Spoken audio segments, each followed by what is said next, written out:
Shalom saudaraku, berjumpa lagi bersama dengan saya Pendeta Jakob Setio dalam program Sapa Jemaat di Rumah. Kali ini kita akan bersaat teduh bersama-sama. Mari kita berdoa.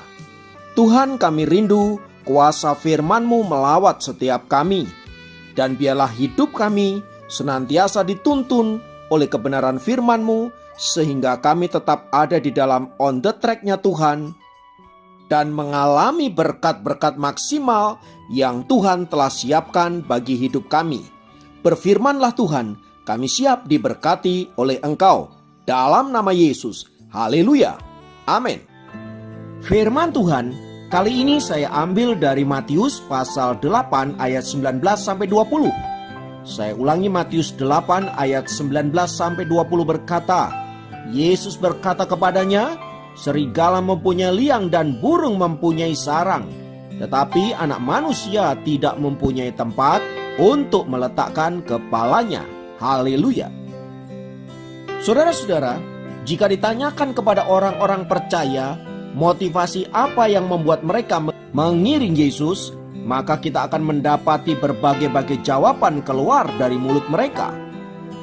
Beberapa di antara mereka mengiring Yesus karena berkat-berkat, yang lainnya lagi karena kesembuhan, yang lainnya lagi karena mukjizat, dan sebagian juga karena ingin hidup sukses, ingin mengalami kesenangan hidup, dan berbagai-bagai kemudahan hidup. Selain itu, beberapa yang lain karena mereka memang mengasihi Tuhan, dan karena hati mereka rindu untuk menunjukkan ucapan syukur mereka kepada Allah yang telah menyelamatkan hidupnya. Nah, saudara-saudara, terlepas dari berbagai-bagai motivasi itu, tetapi pada umumnya kita mengiring Tuhan karena kita menginginkan sesuatu yang berkaitan dengan kemudahan hidup, kesenangan hidup, dan kenyamanan hidup. Ya, mari jujur saja, semua itu seringkali tanpa kita sadari menjadi motivasi kita mengiring Tuhan, saudara-saudara. Tentu saja memang kita ingin diberkati, ingin sukses di dalam Tuhan dan lain sebagainya. Itu bukanlah hal yang salah. Tetapi bila itu menjadi satu-satunya motivasi kita untuk mengiring Tuhan, maka itu menjadi keliru.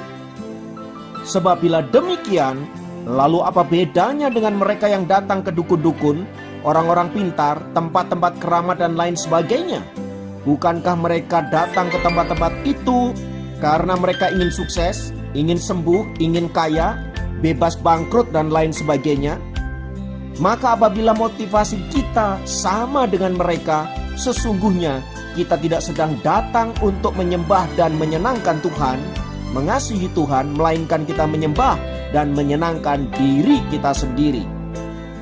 Bahkan yang lebih mengerikannya lagi, saudaraku, Tuhan seringkali ditempatkan sebagai objek yang kita peralat untuk memenuhi segala keinginan kita. Saat kita melayani Dia, saat kita memberi, saat kita persepuluhan dan lain sebagainya, kita berharap agar Tuhan mengembalikan berlipat-lipat kali ganda. Tanpa kita sadari, kita sedang memancing Tuhan agar Dia memberkati kita berlimpah-limpah dengan cara kita memberi sesuatu. Tindakan seperti ini tentu saja adalah tindakan yang tidak dibenarkan di hadapan Tuhan. Namun sayangnya, saudaraku, tanpa kita sadari kita melakukan hal yang demikian dan menganggap semua itu baik-baik saja dan tidak ada masalah. Bukankah ada banyak orang lain yang melakukan hal yang sama? Mereka melakukan kebajikan, mereka melakukan amal soleh, mereka mempersembahkan sesuatu, menolong orang miskin, anak yatim, piatu dan lain sebagainya. Dan mereka berharap agar Tuhan memberikan pahala, agar Tuhan memberikan berkat. Saudara-saudara, sebagai anak-anak Tuhan, tentu kita tidak boleh berpikir demikian. Mengapa? Karena kita telah terlebih dahulu diberkati oleh Allah, kita telah terlebih dahulu dikasihi oleh Allah, diselamatkan oleh Allah.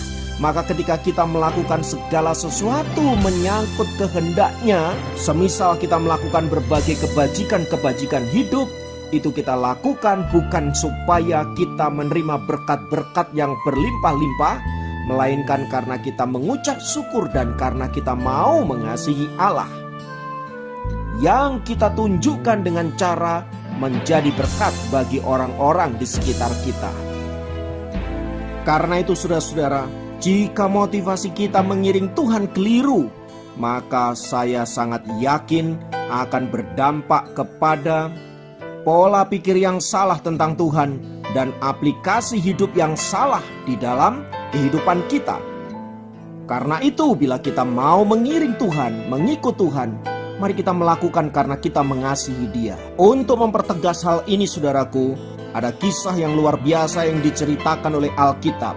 Ketika seorang ahli Taurat datang menemui Yesus dan berkata, "Tuhan, aku hendak mengikut Engkau kemanapun Engkau pergi." Kalimat yang sangat indah sepertinya. Namun yang tidak boleh kita lupakan adalah harga yang harus dibayar bila kita mau mengiring Dia. Karena itulah kemudian Yesus memberikan jawaban, "Serigala mempunyai liang untuk tinggal dan burung mempunyai sarang untuk berteduh, tetapi anak manusia tidak memiliki apa-apa yang dapat ditinggalinya." Maksud dari kalimat Yesus tersebut ingin menyatakan bahwa untuk mengiring Dia, kita harus rela meninggalkan segala sesuatu, memikul salib dan mengiring Dia. Lukas 9 ayat 62. Lebih jauh lagi saudara-saudara, Yesus berkata bahwa barang siapa mau mengiring Dia tetapi menoleh ke belakang, ia tidak layak mengiring Yesus. Sekali lagi Yesus berbicara tentang motivasi hati ketika kita hendak mengiring Dia. Bukan karena kita ingin sukses, bukan karena kita ingin sembuh, mukjizat dan lain sebagainya, tetapi karena memang kita mencintai Dia dan karena kita mau mengasihi Dia. Sebab Dia telah terlebih dahulu mengasihi kita dan telah menyelamatkan hidup kita dari hukuman kekal. Jika demikian, apakah mengiring Yesus berarti kita harus menderita, kita harus miskin, kita harus susah dan lain sebagainya?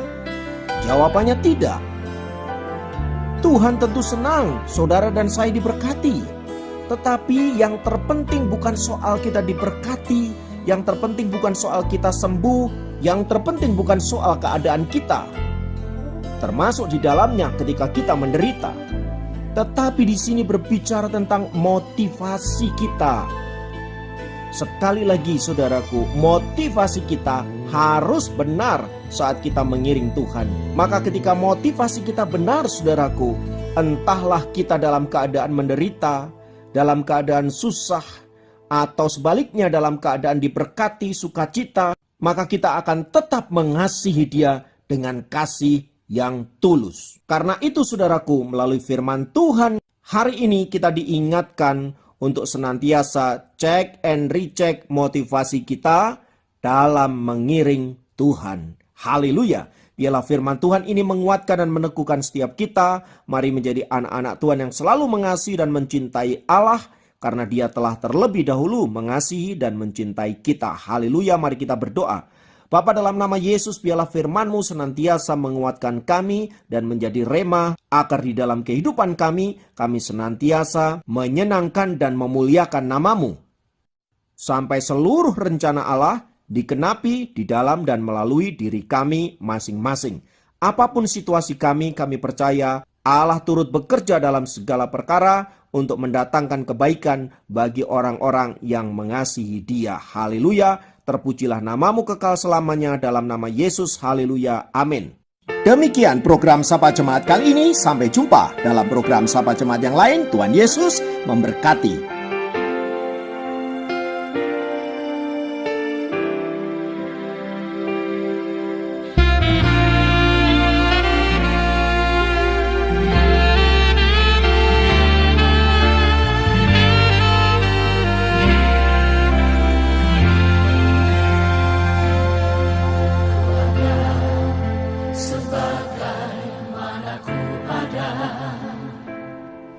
Berdiri menghadap tahta-Mu Bapa,